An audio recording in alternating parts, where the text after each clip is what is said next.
여러분 안녕하십니까? 광주 MBC 뉴스투데이 시작합니다. 먼저 오늘의 주요 뉴스입니다. 5.18 공법단체와 광주 지역 시민단체 간의 양보 없는 갈등과 반목이 계속되고 있지만 이를 봉합할 마땅한 중재자가 없어 걱정스러운 상황입니다. 한국형 발사체 누리호 3차 발사가 예정된 오늘 고흥과 여수해상에서 선박 통항과 조업이 일시 금지됩니다. 장거리 통학을 해야 하는 초등학생들이 분양 아파트에 사는지 임대 아파트에 사는지에 따라 통학버스 지원 여부가 나뉘고 있습니다. 어떤 사연이 있는지 취재했습니다. 윤석열 정부가 한상혁 방송통신위원장 면직을 위한 청문회를 시작한 가운데 한국기자협회를 비롯한 언론단체들이 정부의 방송 장악이 시작됐다며 중단을 요구했습니다. 5.18 공법단체와 광주시, 시민사회 사이의 갈등과 분열이 날이 갈수록 더 커지는 모양새입니다.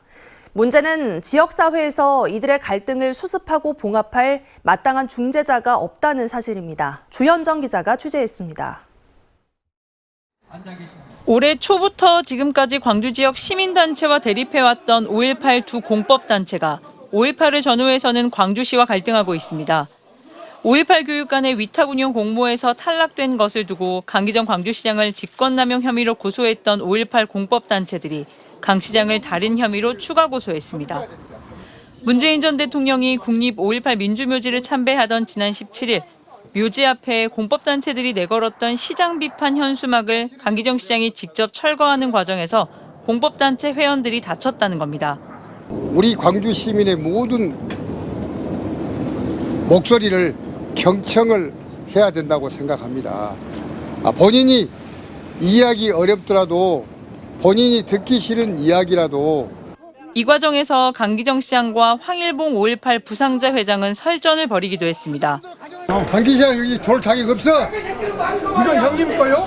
형님 거 아니요. 그런데 왜 자격을? 저 유치원 참배하시고 참배. 밤에 참배. 민주인권 지켜야 할 거야 민주인권을. 이런 가운데 5.18 공법단체들이 또다시 특전사 동지회의 5.18 묘지 참배를 추진한다는 소식이 알려지면서 지역 시민단체들은 긴급 규탄대회를 열었습니다. 진실된 자기 고백과 처절한 자기 반성이 없는 참배는 국립 5.18 민주묘지에 잠들어 있는 5월 영령들을 모독하는 행위입니다. 문제는 이런 갈등을 봉합할 중재자가 지역에 마땅치 않다는 점입니다. 5.18 기념재단이 지난 12일 시민단체와 5.18단체를 불러 중재에 나섰지만 아무런 성과가 없었고 중재자 역할을 해야 할 광주시장마저 갈등의 당사자로 휩싸이면서 상황은 더더욱 나빠지고 있습니다. 주요 설립자셨던 조비오 신부님으로서는 그분의 그 조카로서 역시 나도 똑같이 한숨 쉬게 되고 마음 아파할 수밖에 없는 지금 상황인 것 같아요. 네네. 특전사 동지회의 화합 행사로 불거진 지역사회 단체들의 반목이 출구 없는 갈등으로 번지고 있습니다. MBC 뉴스 주현정입니다. 한국형 발사체 누리호 3차 발사가 예정된 오늘 고흥과 여수해상에서 선박 통항과 조업이 일시 금지됩니다.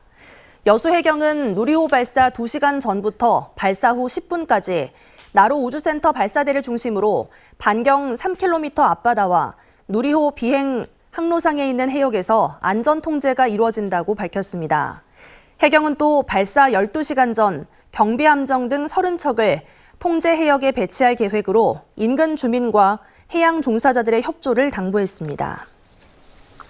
누리호가 발사되는 오늘 광주와 전남 대부분 지역에서는 무난한 날씨가 이어지겠습니다.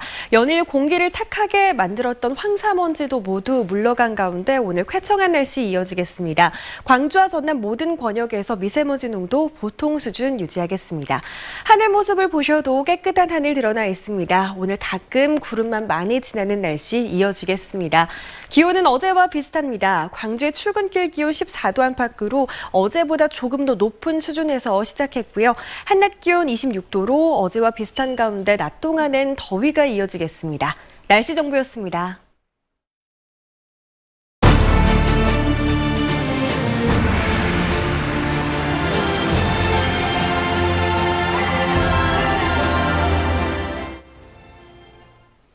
광주 MBC 5.18 43주년 연속기획보도 광주 그 위대한 연대. 오늘은 사회적 참사 피해자들의 이야기를 전해드립니다.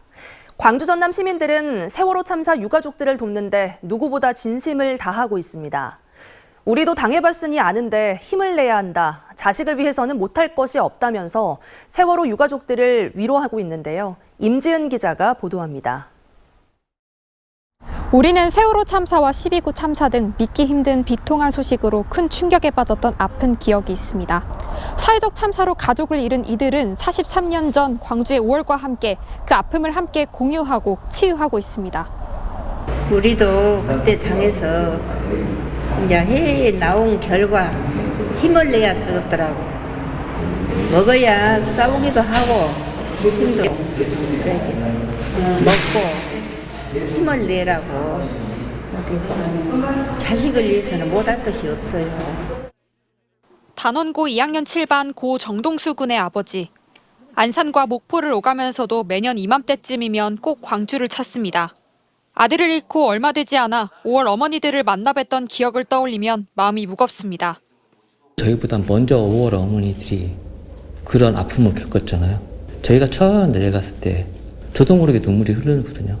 이게 앞으로의 우리 갈 길이구나. 빈 사무실에서 세월호 연극 연습에 매진 중인 고 곽수인 군의 어머니도 5월이 되면 가슴이 아픕니다. 광주에서 살았을 1980년 당시 친구와 이웃들이 목숨을 잃는 것을 두 눈으로 보았지만 세월호 참사로 아이를 보내고 난 뒤에도 사회는 달라지지 않았다는 걸 느꼈습니다. 제가 5.18 때 고등학생이었기 때문에 광주에서 이게 나라가 조금 변했나? 뭔가 어떤 혁신적인 그런 변화가 있을 거다 기대를 했는데 기대를 하면 안 됐던 거였어요. 세월은 흘러가도 광주의 아픔을 함께하기 위해 세월호 가족들이 광주를 찾았습니다. 횟수로 9년째입니다. 세월호 가족들의 이번 방문이 더 특별한 이유는 12구 참사 가족들과 함께했기 때문입니다. 같은 감정을 공유하는 것만으로도 치유가 된다는 것을 알고 있기에 광주 시민들이 꽃 피운 정신을 되새겼습니다. 두 가족은 5월을 상징하는 현수막과 진상규명을 외치며 금남로 일대를 걸었습니다. 폭력이라는 것이 총칼에 의한 폭력만이 폭력이 아니고 모든 재난 참사를 당하는 가족들 또 재난 참사는 제대로 국민을 보호하지 못한 것 역시도 폭력입니다. 국가에 의한 폭력이고 긴 싸움을 이어가고 있는 5월 부모님들과 9년째 진상규명을 위해 힘쓰고 있는 세월호 가족들, 그리고 이제 막 그 싸움을 시작한 12구 참사 가족까지 다른 듯 닮은 가족들이 광주를 중심으로 함께 손을 맞잡고 있습니다. MBC 뉴스 임지은입니다. 전남에는 장거리 통학을 하는 학생들이 많은데요. 분양 아파트에 사는지 임대 아파트에 사는지에 따라 통학버스 운영 여부가 갈립니다. 교육청은 임대 아파트 사업자에게 부담을 줬다간 감사원의 지적을 받을 수 있다는 이유로 통학버스 운영이 어렵다는 입장을 밝혔는데요. 감사원의 지적 사항을 들여다봤더니 교육청이 아전인수격으로 해석한 것에 가까웠습니다. 강서영 기자가 취재했습니다. 3.2km, 도보로 1시간 떨어진 초등학교로 배정받고 있는 순천 가곡동의 한 임대 아파트. 법정 통학거리 1.5km를 훌쩍 초과했지만 아파트 사업자가 통학버스를 운영하는 다른 곳과 달리 아무런 도움을 받지 못하고 있습니다. 저희 애들도 6시에 일어나요. 통학버스도 지원이 안 되는데 그럼 기존에 그냥 다니던 대로 쭉 보내는 게 나아서. 거리가 얼마나 되나요? 8km예요. 주민들은 우선 통학버스라도 운영해달라며 교육청에 민원을 제기했습니다. 하지만 교육청은 감사원 지적사항을 근거로 통학버스 운영은 불가능하다는 입장을 밝혔습니다. 다른 교육청이 임대아파트 사업자에게 학교용지 부담금을 징수했다가 감사원의 지적을 받은 만큼 임대아파트 사업자에겐 통학버스 운영을 포함해 입주학생을 위한 그 어떠한 부담도 지울 수 없다는 겁니다. 감사원이 지적을 했어요. 그러니까 이제 아무 부담을 지우지 말라는 거죠. 임대주택 개발 사업자한테는. 하지만 취재진이 문제의 감사원 지적사항을 살펴봤더니 실제 취지는 교육청의 주장과는 딴판이었습니다. 오히려 감사원 보고서는 임대주택 사업자도 학교용지를 확보하고 개발할 의무는 있다고 판단하고 있습니다. 다만 사업자는 학교용지 부담금을 면제받기 때문에 교육청이 대신 그 비용을 부담해야 한다는 취지였습니다. 결국 교육청이 입주 학생을 위해 비용을 내라는 취지인 건데 교육청은 사업자의 비용 면제 부분만 강조해 통학 대책 자체가 생길 수 없다는 선택적 확대 해석을 해버린 겁니다. 당연히 국가가 책임지고 보완책을 마련해야죠. 임대 아파트가 부담할 수 없기 때문에 아이들은 알아서 걸어 다녀라 이렇게 한다는 것은 전혀 타당해 보이지 않습니다. 주민들은 교육청이 감사원을 핑계로 비용 부담 의무를 회피하고 있다며 분통을 터뜨리고 있습니다. 임대사업자한테 부담 용서 안 하겠다고 했으면 공교육에 책임질게라는 말이잖아요. 그 기간 동안 고통받는 건 아이들이니까 교육청의 목적이 아이들 고통 주는 게 아니잖아요. 그동안 학교용지 부담금 부담 여부로 사업자의 통학버스 운영 여부를 판단해온 전라남도 교육청은 취재가 시작되자 두 사안은 별개라며 돌연 입장을 바꿨습니다. 다만 지적한 대로 교육청이 해당 학생들의 통학 대책을 마련해야 한다는 점은 인정한다며 통학버스 운영 및 통학구역 변경을 고민하고 있다고 밝혔습니다. MBC 뉴스 강서영입니다. 국가인권위원회가 임용시험 중에 화장실 이용을 제한하는 것은 인권침해라며 개선하라고 권고했습니다. 학벌 없는 사회를 위한 시민 모임에 따르면 임용 필기시험 도중 화장실 이용을 제한하는 건 당사자들의 피해가 크고 헌법에서 보호하는 인간의 존엄과 가치를 침해한다며 광주시 교육청에 현재의 시험 운영 방식을 개선하도록 권고했습니다. 광주시 교육청은 2022년도 지방공무원 임용 필기시험 공고에서 시험 도중 급하게 용변을 볼 일이 있어도 화장실 이용을 금지하고 재입실은 불가능하도록 조치했습니다. 전남경찰청은 화재 보험금을 허위 과다 청구한 무안의 지역농협조합장 등 임직원 3명을 검찰에 송치했습니다. 이들은 지난해 7월 농협 냉동창고 화재 현장 피해 규모를 부풀린 뒤 보험금 2억 7천만 원을 받아 보험 사기 방지 특별법을 위반한 혐의를 받고 있습니다.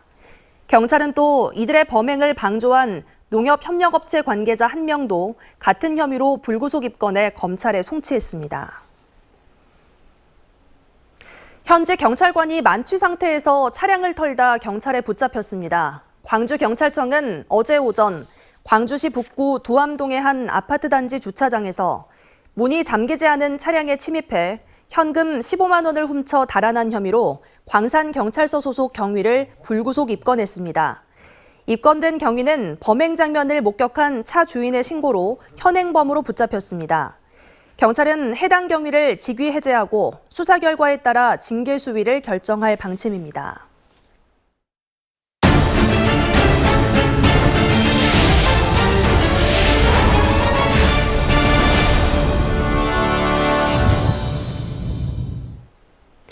김영록 전남지사가 정치적 부담을 감수하며 지난주 광주 군공항과 민간공항의 무한 이전 필요성을 호소했습니다. 이런 가운데 광주 군공항 특별법 시행령이 입법 예고됐는데 그 내용에 광주시와 전라남도 모두 반발하고 있습니다. 보도에 김진선 기자입니다. 광주 민간공항과 군공항의 무한 이전을 수용해달라며 큰 절을 올렸던 김영록 전남지사. 무안군이 강하게 군공항 이전을 반대하고 있는 만큼 리스크를 감수한 행보였습니다. 5년 내에 무안국제공항을 정상 궤도에 올려놓지 못한다면 서남권 거점 공항으로 성장할 기회를 영영 놓치게 될지 모릅니다. 김영록 지사의 특정 지역 언급을 크게 환영했던 광주시는 이후 침묵했습니다. 앞서 제정된 광주 군공항 특별법이 종전부지 개발 중심으로 짜여지면서 이전 지역인 전라남도에 대한 지원은 시행령에라도 담아야 했던 상황. 하지만 지난 18일 국방부가 입법 예고한 시행령에는 이 같은 내용이 포함되지 않았습니다. 종전부지 주변 지역 지정 절차, 사업비 초과 발생 방지를 위한 국가와 지자체의 의무와 역할 등을 구체화했을 뿐 이전 지역에 대한 언급은 여전히 전무했습니다. 광주시 역시 초과 사업비 발생 방지를 규정한 시행령이 지자체에 상당한 재정적 부담을 떠안기는 것이라며 유감을 드러냈습니다. 종전부지 가치가 충분히 반영된 상황에서 개발 계획을 추가로 변경하는 것은 지자체장에게 과도한 부담을 줄 수 있다. 광주시와 전라남도는 협의를 통해 일부 조항 삭제와 이전 지역 지원 사업 포함 요구 등 시행령에 대한 의견을 다음 달 27일까지 국방부에 제출할 예정입니다. MBC 뉴스 김진선입니다. 전라남도 교육청이 역사의 생생한 현장을 둘러보고 토론을 통해 미래를 설계하는 청소년 프로그램을 재개했습니다. 박종호 기자가 전해드립니다. 불과 몇 킬로미터면 닿을 북녘땅이 한눈에 들어오는 남녘 최북단의 도라산역. 마음껏 달릴 수 없는 철길 앞에 서면 분단의 아픔이 절로 느껴집니다. 같은 민족임에도 불구하고 그렇게 경쟁을 할 수밖에 없는 참혹한 현실이 교과서에서 배운 것을 조금 더 현실적으로 깨달을 수 있는 배경이 되었던 것 같습니다. 남북을 잇는 도라산역에서 학생들은 통일의 의미와 필요성을 되새겼습니다. 이질적이기도 했지만 우리와 별반 다를 게 없다고 생각이 들더라고요. 그래서 북한과 이제 우리가 더 교류를 하면서 더 나아가야겠다는, 한반도의 평화가 시급하다는 생각을 하게 되었습니다. 중단됐던 독서 토론학교 대신 올해 새로 시작된 민주시민토론학교에 참가한 전남 지역 고등학생은 모두 80명. 교사들과 함께 나흘에 걸쳐 통일교육원과 임진각 평화누리공원 등을 돌며 갈라진 남북의 아픔을 간직한 현장을 둘러보고 치열한 토론을 이어갔습니다. 그 학생들이 서로 토론하고 또 현장에 체험하면서 민주시민 의식을 성장하는 그런 프로그램으로 진행하고 있습니다. 그다음에 민주시민으로서의 의식을 성장시키는 데. 국내 일정을 마친 민주시민토론학교 학생들은 오는 7월 독일 베를린 장벽과 벨기에 유럽연합본부 등 세계 역사의 현장을 방문할 예정입니다. MBC 뉴스 박종호입니다. 지난 17일 서울의 한 주택에서 외래종 흰개미가 발견된 이후 전국적으로 비슷한 신고가 잇따르고 있습니다. 전남에서도 흰개미와 비슷한 벌레들이 외래종인지 묻는 신고가 이어지는 등 공포감이 커지고 있습니다. 서희령 기자가 취재했습니다. 강진에 있는 한 목조주택. 나무 기둥 곳곳에 갉아먹힌 흔적이 있습니다. 지금 보시는 것처럼 나무 문엔 작은 구멍이 셀 수 없이 많이 있습니다. 땅속에서 기둥을 따라 이동하며 축축한 목재를 먹는 벌레들이 잇따라 발견됐습니다. 집주인은 최근 서울에서 외래종 흰개미가 발견됐다는 소식에 불안해하고 있습니다. 뉴스를 찾아보게 됐어요. 석가래든지 배들보든지 다 위험하다. 집이 폭삭 무너질 수도 있는데. 외래종 흰개미인지 국내종인지 아니면 다른 종류의 벌레인지 아직 확인되지는 않은 상황입니다. 약간 옅은 갈색을 띠고 있어요. 그에 비해서 우리나라 흰개미는 새카맣고 머리 뒷부분에 약간 노란 띠가 한 줄 있는 게 그게 뚜렷한 차이라고 볼 수 있습니다. 강진구는 조만간 현장 확인에 나설 예정입니다. 목포도심 속 20년 넘은 목조 건물과 인근 상가에서도 국내종 흰개미로 추정되는 벌레로 인해 방역 민원이 잇따랐습니다. 개미 비슷한 그런 벌레인데 날아다녀요. 이 골목 전체가 이렇게 그 벌떼식으로 확 날아와서 위생적으로 되게. 환경부에는 최근 닷새 동안 전국적으로 50건이 넘는 비슷한 신고가 접수됐습니다. 서울에서 확인된 이후 아직까지 외래종 흰개미가 추가로 발견된 지역은 없지만 주민들의 불안감은 커지고 있습니다. MBC 뉴스 서희령입니다. 인사혁신처가 한상혁 방송통신위원장 면직 여부를 묻는 청문회를 어제 시작한 가운데 언론단체들이 방송장악 중단을 요구했습니다. 한국기자협회와 언론노조 등 언론단체들은 어제 대통령실 앞에서 기자회견을 열고 임기가 2달 남은 방통위원장의 면직 시도는 공영방송 장악을 위한 것이라며 공영방송 인사와 보도에 대한 개입과 통제의 수순으로 이어질 낡은 작태를 중단할 것을 정부에 요구했습니다. 이들 단체들은 윤석열 정부가 추진 중인 일련의 과정들은 한국 언론 역사에 깊은 상처를 남긴 이명박 박근혜 정부의 언론 장악을 떠올리게 한다며 정부 여당의 시도를 좌시하지 않겠다고 경고했습니다. 일제 강제동원 시민모임은 강제징용 피해자들이 받는 배상금의 20%를 지원단체에 지급하기로 약정했다는 조선일보 보도와 관련해 윤석열 정권의 국면전환에 활용하기 위한 보도라며 반발했습니다. 시민모임은 관련 약정서를 공개하고 약정서는 11년 전 원고들의 동의하에 작성됐다며 향후 우리 사회의 또 다른 인권 피해자를 위해 디딤돌 역할이 될 수 있도록 하자는 차원이었다고 밝히면서 윤석열 정부의 굴욕 외교에 대한 비난이 고조되는 위기를 돌파해보려는 수작이라고 주장했습니다. 고흥군의 수건 사업인 광주 고흥관 고속도로 건설 사업이 본격적으로 시작됐습니다. 고흥군은 최근 국토교통부에서 총 연장 87km의 광주 고흥 간 고속도로 건설을 위해 사전 기획조사 용역을 발주했고 현재 교통 여건과 향후 교통 수요, 지역의 경제 상황 등을 종합적으로 검토해 고속도로 건설을 시작하는 기본 계획이 될 것이라고 밝혔습니다. 영국 첼시 플라워쇼에서 황지혜 작가가 지리산에서 영감을 받은 한국 정원으로 금상을 받는 쾌거를 이뤘습니다. 첼시 플라워쇼는 주요 경쟁 부문인 쇼 가든에서 황지혜 작가의 100만 년 전으로부터 온 편지에 금상을 수여한다고 발표했습니다. 황 작가는 2012년 첼시 플라워쇼에서 DMZ 금지된 정원으로 쇼 가든 부문 전체 최고상과 금상을 동시에 받으며 국내외에서 큰 주목을 받았습니다. 황사먼지도 모두 거친 가운데 화창한 봄 날씨 예상됩니다. 현재 광주와 전남 모든 지역에서 미세먼지 농도 보통 수준 유지하고 있습니다. 하늘 모습을 보셔도 깨끗한 하늘 드러나 있고요. 오늘 가끔 구름만 많이 지나는 날씨 이어지겠습니다.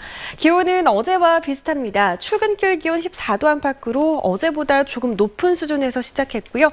한낮 기온 26도로 어제와 비슷한 가운데 낮 동안에는 더위가 이어지겠습니다. 대부분 지역에서 오늘 무난한 봄 날씨 이어지겠습니다. 담양 14도 안팎에서 출발해 한낮 기온은 26도 보이겠습니다. 목포의 낮 기온 23도 예상되고요. 완도의 낮 기온도 23도 안팎 예상됩니다. 나로우가 발사되는 고흥의 날씨도 대체로 무난하겠습니다. 큰 더위 없겠고요. 바람도 잔잔하게 불겠습니다. 바다의 물결은 전해상에서 최고 1m로 낮게 일겠습니다. 당분간 광주에서는 한낮 기온 27도 안팎의 더위가 이어지겠고요. 다가오는 일요일부터 월요일 사이 비 소식 들어 있습니다. 날씨 정보였습니다. 뉴스 마칩니다. 시청해주신 여러분 고맙습니다. 언제 어디서나 내 손 안의 뉴스. 광주 MBC 뉴스 유튜브 구독으로 함께하세요.